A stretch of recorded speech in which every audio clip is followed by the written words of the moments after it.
Hey guys, Tarke Cat here, and GGG posted the what we're working on post. So I want to go through this, talk about some of the things that stand out to me that I agree with, some stuff that I'm not so sure about, and just give a kind of overall thought on the general sort of malaise we've had with the 319 pre-announcement launch and now what we're working on phase. So first off, let's start with the positive. Deployment was very smooth with no major tech issues, ignoring some weird stuff going on in the background in terms of like strong boxes and drops and whatever. Yeah, I will agree. I didn't have any crashes. I think I had maybe like one graphical bug. In a ritual, my screen just started flashbanging me. But other than that, I've had a very smooth technical launch. I agree. We reached a peak of 250,000 concurrent players. Awesome. Love to see it. Let's get into the rest. So, Archdemon. There is a large jump in difficulty from the campaign to early maps. 100% agree. This not only affects the average difficulty, but how tanky they are. Yes. So I wasn't that happy with Archdemon balance even last league, because for the most part I would instantly delete nearly all Archdemon monsters until you got a certain combination of mods, and it's the combination of mods which is still the main issue right now. Anything you do to reduce like life stacking or damage stacking isn't really the issue in my mind. It's more to do with specific modifiers behaving poorly when they get stacked in a certain way. But anyway, they say they're going to taper this difficulty up more smoothly, so it's a more gradual progression, unmodified in red maps, but there are some things later which will affect red maps. This should result in less difficulty and less life on average for rare monsters below reds. Again, this will be helpful for some people, but I don't think this is really the issue. I think you could, at a baseline value, double all life and damage of rares baseline, and it would be fine. For the vast majority of Archdemon mods I encounter, the issue is specific modifiers, the way they stack, and the way they behave with previous league mechanics. So, on the note of previous league mechanics, they do talk about life values getting out of hand on special monsters, such as Essence. They're reducing the life bonus that each Essence grants a rare. Very much needed. Essences are currently the scariest things in the game. You can very easily spend upwards of 30 seconds to a minute on an Essence mob, and then spend 2 seconds deleting a boss. And that just feels wrong. They're also reducing the bonus that red beasts have. Cool. Also very helpful when you get a red beast in an essence, right? They're reviewing betrayal content. That's mostly when you go to stop them from deleting all the documents, and there's like 3 rares in every room. I wouldn't be surprised if they tune that down. Okay.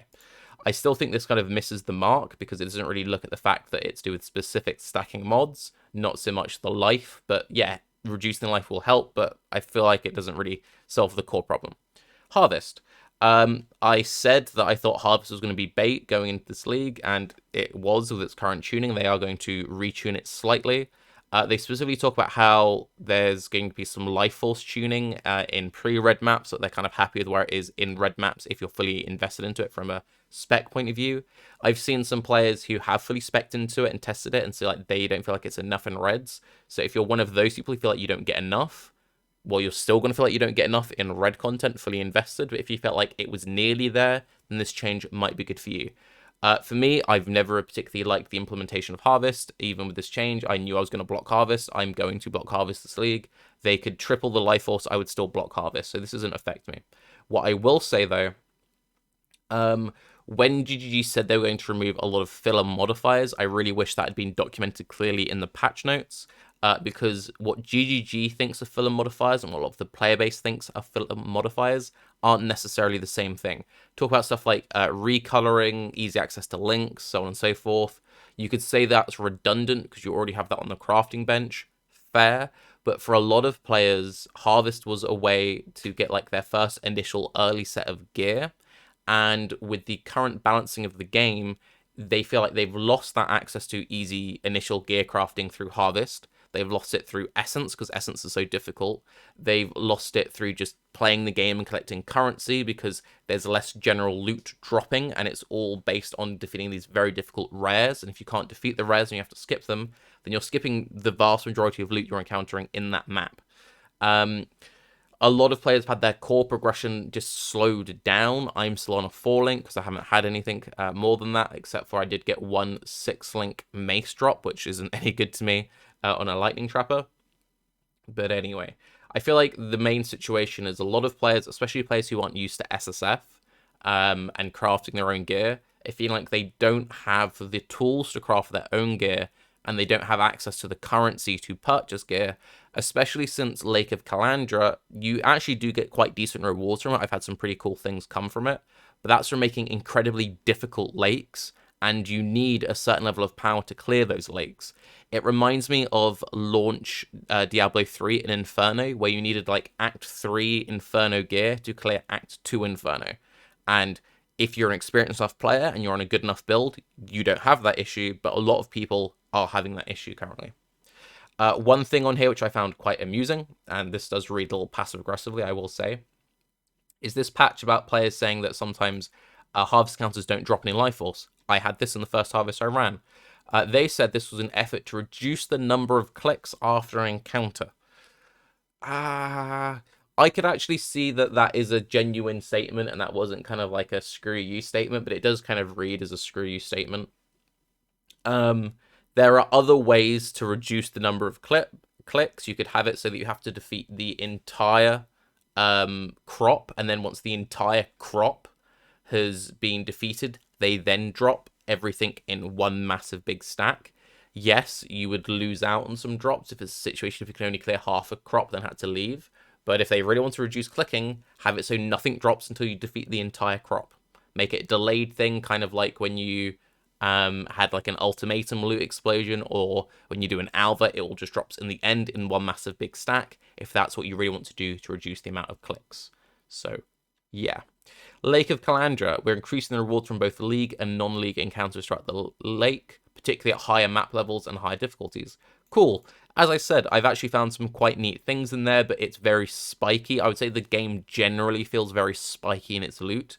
There is the potential to get some very cool rewards, but you kind of have to play for, or it feels like you need to play a lot more for stuff to balance out, because it's like you're on a bunch of maps, you get nothing, then you're on that one map and you defeat one monster who drops, 20 uniques, and it's like, all right, cool, but previously those 20 uniques would be spread across those 20 maps, you know what I mean?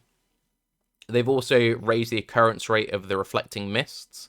That's when you get to choose a reflected jewelry, not when you get to like make your own. I actually got a really nice ring from that, which I'll show off in a different video.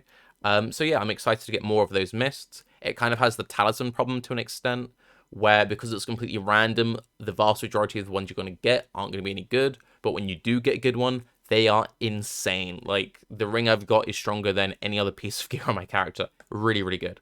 Cool. General item drops. Players report that general item drops feel a lot lower.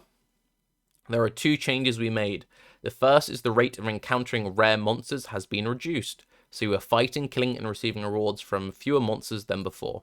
True, this is just factual, true. This is partially offset by rare monsters in 3.19 now being more rewarding than they were before. When you defeat the really difficult Archdemon stuff, they drop special loot. That is true. But as I said, the game feels much, much spikier now, because previously you had more monsters generally in your maps, dropping more loot generally. Now you're fighting less rare monsters. Cool. So you're fighting, killing, receiving rewards from fewer monsters than before. And you're only getting those good rewards when you get very specific modifiers. And it's stuff like Draught Bearer, where all the items get turned into flask drops. Some of them don't behave very well, so you could get like a really cool one, like, yes, but then it has that on it, so then everything drops as a flask. And it's like, well, did I need like 15 Divine Life Flasks? No. So that feels a bit weird. The second one, which is a much bigger one, the second reason is that we removed a massive historical bonus to item quant and or rarity that applied to some league-specific monsters. We replace it with a moderate 2 to 3 increase to item quant. Okay. I feel like this is something that should be communicated. GGG has a history of not communicating when they do lots of big shifts to items. I understand why they do it that way, but like, this is big, and I feel like this should have been communicated. It feels like a lot of these changes, I read through them, and reading through them with context, I'm like, okay, I can kind of understand. I still feel like you missed the mark on a few spots, but I get it.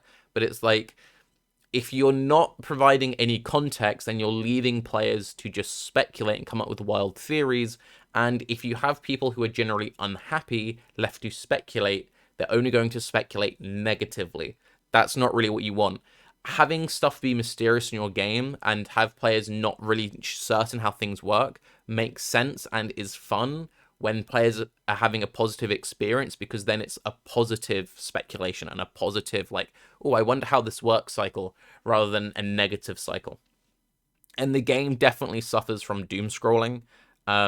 It's exceptionally easy if you're having a poor time in Path of Exile to then do like, let's go on Reddit, let's go on Twitch, let's go on YouTube, and you're just like watching and reading just like negativity after negativity, and it affects how you play the game. Even if you're feeling positive, it affects how you feel about the game. So it's an issue.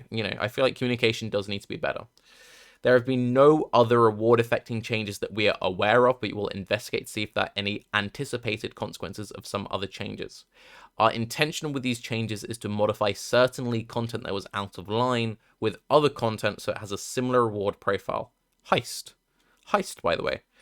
Again, I can understand wanting to make everything in line, but then everything kind of needs to be in line, and I feel like it's something which should be communicated. I feel like this kind of just pushes people more into some of the stuff they don't enjoy, because if everything isn't balanced, but there's still a couple of outliers, then players are more likely to focus on those outliers, which is fine if they enjoy them, but if they don't enjoy them, then players feel more forced into doing content they don't enjoy. These changes are important, but we understand that they have reduced overall rewards that players receive. Now, I'm someone who plays SSF because I enjoy a slower journey. I'm someone who would probably play hard mode if and when that ever comes out. I've been enjoying the current amount of drops in 3.19. It's felt like it's been off, but I've got a very loose item filter, and I can go through the whole map, and I can't fill my inventory. That's kind of nice. I use less portals. When something does drop, it feels more impactful. I'm someone who enjoys that, but I would like to know that I was like going for that. I'm sure there are a lot of people who would have maybe not started SSF, or maybe they've gone for a private league, or maybe they wouldn't have gone hardcore, they would have gone softcore trade or whatever. I feel like people should just know about this sort of thing. People should know. I don't know. We're going to compensate elsewhere, but we don't want to just increase the raw number of items that dropped. Most items are immediately filtered out. We want to increase the number of relevant items that drop. I agree. GGG also likes to fundamentally bring out content undertuned so they can then buff it up, because it's much safer from their mind to buff rewards and then players are happy than to release stuff overtuned in rewards and have to nerf it, which never goes down well. I understand that. I get why people do it. I'm not sure if now's really the time to be playing it conservative with stuff like that, especially if you're making the game more difficult. If you're making the game more difficult, then probably be a little bit more lax with the drops. And then when you have a league which isn't making the game more difficult, then bring the drops down a little bit. I feel like GGG often is a little too heavy-handed, doing everything at once. I feel like if the difficulty went up, but the rewards then went up, and everyone's like, wow, the rewards feel really good this league, great. And then next league, you just bring the rewards down a little bit without making the game even harder, people are fine, right? Firstly, we're going to adjust the system that skews weapons and armor-based types to higher level ones, so that players find them that are more relevant to their level more often. Cool. Nice to see stuff like that. Great. This isn't an increase to overall item drops, it just means you'll be finding more appropriate drops. Cool. We're going to do the item consolidation approach we did to act bosses, meaning that they drop with fewer items but substantially better rarity. This will result in you finding more uniques. Cool.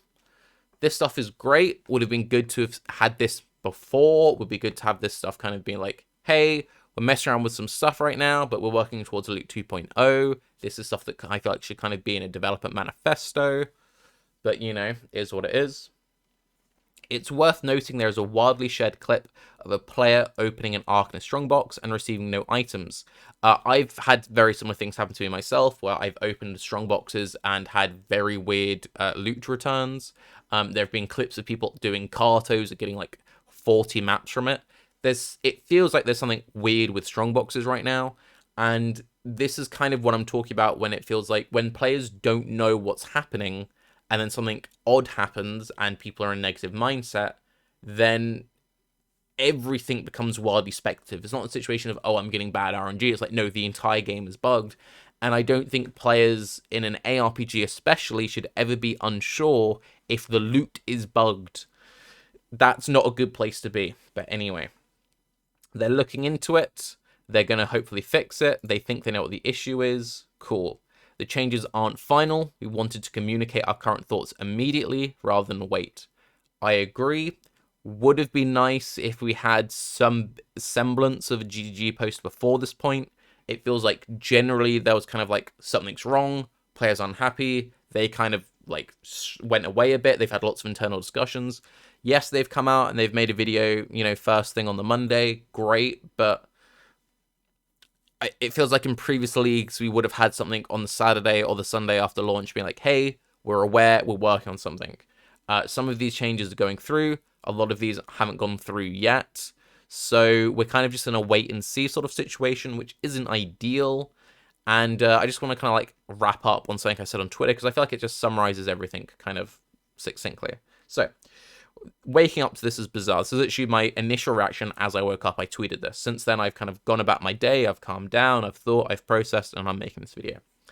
On Baycast, I specifically said to Chris that fundamental changes to the game need to be communicated, such as the original reintroduction of Archdemon. You can't just say reduced drops are intended and not tell players, making them think it's bugged. To which someone replied, and again, don't brigade them, their point is perfectly valid. If they did communicate it properly, I think the criticism would be the same. There'd just be less bugged and more GGG broke it comments, which is true, but GGG is a company that used to be GGG is a company that used to be praised for always communicating with its player base.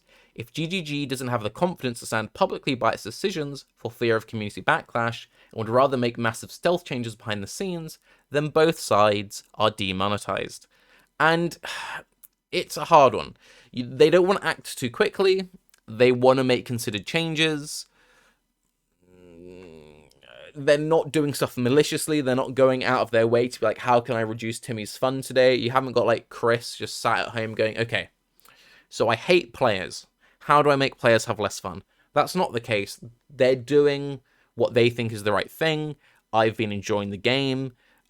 If the current drops were the drops forever and always, I would still enjoy PoE because I enjoy a slower journey. But I feel like that stuff should be communicated. Communication, communication, communication. And I'm an outlier. Like, most people don't like the way the game is currently. So that's worrying for them if they're like, if you're someone who doesn't like where the game is at and hasn't liked where the game is at for multiple leagues, and GGG is like, this is intended, then that's a warning sign, and I totally get that. So the whole thing is kind of frustrating. I'm frustrated, GGG is frustrated, a lot of players are frustrated, and I feel like just generally messaging needs more work because it feels like a lot of the messaging just is landing flat. There's an incredibly hostile player base on Path of Exile, so I'm sure it often feels like it doesn't matter what we say, whatever we say, we're going to get shouted at. I know it often feels like that from a content creator point of view. It's a difficult situation. We're all kind of just treading water and waiting for Path of Exile 2 to come out, which, I don't know. But anyway, I'm going to make a video later today talking about my day 2 progress in the league. I am enjoying the league for what it's worth, but it has been a bit of a frustrating experience. I'm Tarke. Have a good day. Bye-bye.